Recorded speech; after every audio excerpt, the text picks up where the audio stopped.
नमस्कार मंडळी, आज नागपंचमी व श्रावण महिन्यातला पवित्र दिवस। तुम्हाला नागपंचमीच्या सर्वांना खूप खूप शुभेच्छा। सकाळी लवकर उठले व पूजेच्या तयारीला लागले।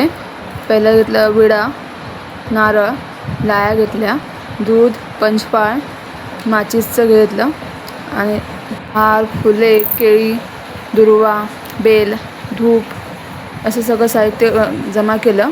त्यानंतर तांब्यामध्ये पाणी घेतलं, फुलं घेतली होती साईडला, साखर घेतली होती आणि मग सर्व तयारी झाल्यानंतर आम्ही नागपंचमीची पूजा करायला मंदिरात गेलो। मंदिरात गेल्यावरती नागदेवतेचे दर्शन घेतले आणि भक्तिभावाने पूजा केली।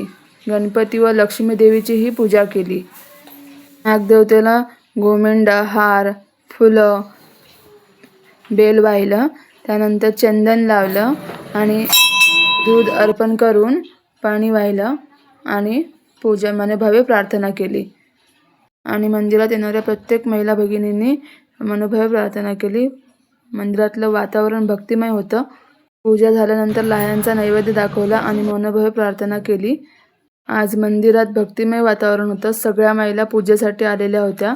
अशा भक्तिमय वातावरणात आमची नागपंचमीची पूजा संपन्न झाली। नंतर सगळ्या महिलांना मी हळदी कुंकू लावलं आणि नमस्कार केला आणि फोटो स्वरूपात आम्ही आमच्या आठवणी जपून ठेवल्या।